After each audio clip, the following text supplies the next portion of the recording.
Fractions, decimals, and percents can be tough when you're trying to convert between the three of them, but we're going to try to make it as easy as possible, and really what we need to know is our place values. We need to know the tenths place of a decimal and the hundredths place of a decimal, and then we need to know how to read fractions correctly. How do we write 2/4 as a percentage? Well, the first thing I notice is that 2/4 isn't completely reduced. So I'm going to reduce that first, and I know that 2/4 can be cut in half, both up top and bottom, numerator and denominator, and I can get 1/2. So I'm going to start off with the fraction of 1/2. Now, in order to figure out my decimal and my percent, I need to have a fraction that's either in tenths or hundredths, so I know what the place value means, and I can read that fraction. So what I'm going to do is I'm going to jump count. I'm going to jump count by ones.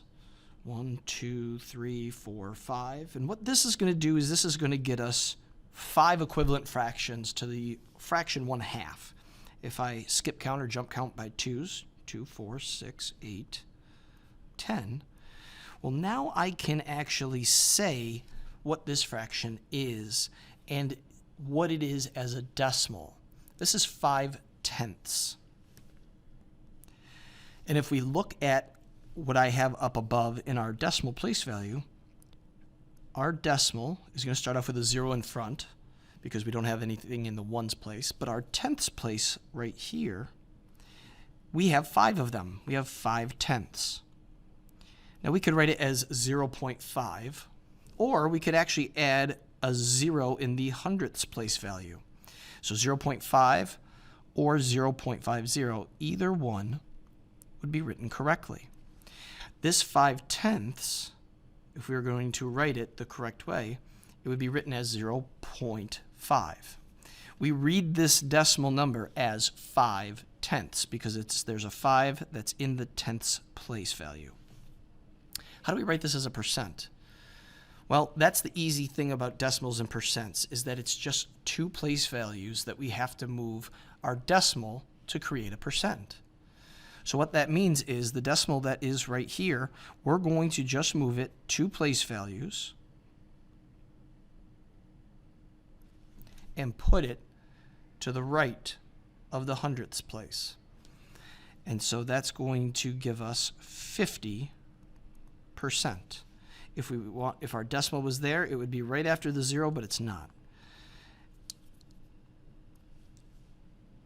And so now we've converted our first fraction not only to a different fraction, an equivalent fraction, but a fraction that we can read to change it so that the number becomes a decimal, and then it also can become a percent. How do we write 90% as a decimal? Well, we're starting off with 90. How do we write 90% as a decimal? Well, let's start off by putting 90% into our framework here. And again, before we switched from a decimal to a percent, well, to get from a percent to a decimal, we're just going to again move 2 place values. And we're going to drop that decimal point in front of the tenths place. So when we write 90% as a decimal, we would put 0.90, or another way that we could write it is 0.9. We don't have to put that 0 in the hundredths place if we don't want to. Well, how do we read these two things? Well, this right here is read as 90 hundredths. 90 hundredths. How could we read this? Well, this is 9/10. We can write the fraction 9/10 below, and we can realize pretty quickly that 9/10 can't be reduced. And so now I have all 3. I've got my decimal, my percent, and my fraction. Let's start off with 60% this time, and this time let's change it to a fraction. Well, again, 60%. I'm going to first change this into a decimal. And I know that my decimal, it's going to take 2 place values to move it. So I'm going to put my decimal and then the number 60. And you can see the decimal and percent, they look very familiar, very similar to each other.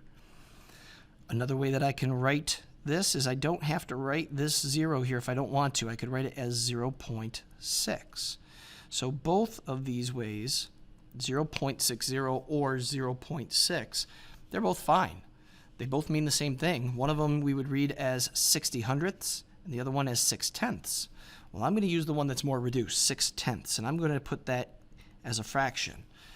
But I've always got to check, is it in simplest form? Well, in this case, I've got to reduce it. And I know I can cut both of these numbers in half. Half of 6 is 3, half of 10 is 5. And I can't do any more reduction to that, so I know that 0.6, 60%, and 3/5, they're all going to be the same thing. And what I want you to notice is that, notice that the fraction is not always going to look similar to the decimal or the percent. The decimal and percent can look similar to each other, but the fraction won't always look the same. All right, I'm going to take the decimal of 0.3 and put it into my organizer, and I can add on a 0 if I want to for the hundredths place. That's fine. And what is this as a percent? Well, there's my 2 place values. I've got to move it 2 place values, so that's going to give me these 2 digits, the tenths and the hundredths place, and that's going to give me 30%. If I wanted to do a fraction, how could I do it? Well, we started off with this number of 0.3. That's 3/10ths. It says it right here, 3/10ths. That fraction cannot be reduced because, well, I can't divide any number into 3 and 10 to reduce it, so it's going to stay the same. One more, let's try 4/5 as a percentage. 4/5 is interesting because, well, we can't go ahead and just put that into decimal form. We need to get it so that it's going to be into the tenths or hundredths so that we can read it.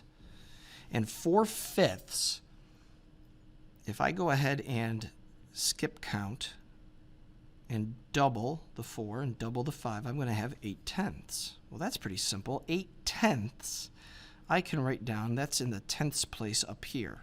That's what 8/10ths looks like.